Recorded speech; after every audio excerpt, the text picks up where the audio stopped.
بسم الله الرحمن الرحیم. ګرانو شاګردانو، خدای دې کیسې روغ جوړ اوسئ او د صحت جامې هم په تن وي.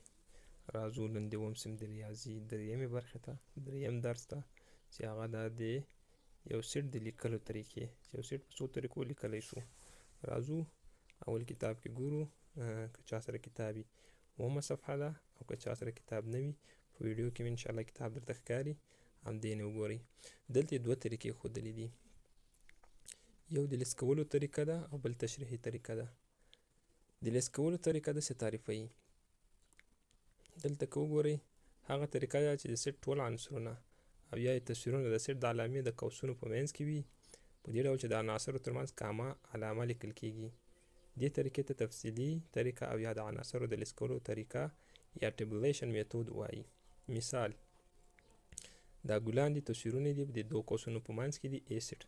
B سیټ کې وګورو محمود کامه زلمی کامه قاسم کامه حسن کامه احمد ټول د دوه قوسونو په منځ کې دي او ترمنځ یې کامې موجودې دي. همداسې دا نور. بل تشریحي طریقه ده یا ډسکرپشن میتود. دا څنګه طریقه ده؟ د سیټ د عناصرو د خاصیتونو په اساس سیټ په یوه جمله کې ځانګړی کیږي. په دې طریقه کې د سیټ د علامې یا قوسونو لیکلو ضرورت نشته. دا طریقه د اجمالي یا تشریحي طریقې یا ډسکرپشن میتود په نامه یادیږي. مثال، که بي سیټ ته وګورو، د اووم ټولګي د زده کوونکو د والیبال ټیم د نومونو سیټ، بس لیکلي نه دي، خو والیبال چې کوم ټیم د هغه کسانو سیټ شو. ای ته که وګورو، له یو څخه تر 500 پورې د طبیعي عددونو سیټ، لیکلي نه دي 1 2 3، خو بس له 1 نه 500 پورې ټول عددونه په دې کې شامل سو.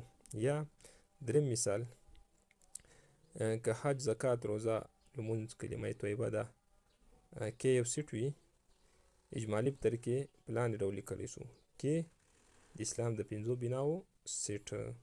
اوس دا طریقې کتاب وښودي، دغلته څه پوښتنې دي او فعالیت ده، دا تاسې بیا خپله وکئ تر څو ریاضي په پریکټس سره زده کیږي. څومره چې پریکټس کوئ هغومره به زده کیږي او هغومره تمرین کوئ. که بیا څه مسله وه بیا به درته حل کړم بله ویډیو کې، خو تاسې بیا ووایئ چې څه مسله شته کې نه حلیږي یا مثلا سخت ده، نو بیا به زه دا هم درته حل کړم. او بیا آینده کې به دا نور درسونه وایو، مساوي او معادل سیټونه دي، او ورپسې چې کوم درسونه فرعي سیټ او همداسې به ځو. اوس راځو یو څه نوره تشریح په دې سیټ لیکلو په طریقه باندې کوو، چې هغه دریو طریقو سره موږ وایو چې په دریو طریقو سره دلته کوي چې سیټ لیکل کیږي. دوه طریقې تاسو په کتاب کې وویل شوی چې د لیست طریقه وه او د تشریح طریقه وه. اوس یو بله طریقه ده سیټ بلډر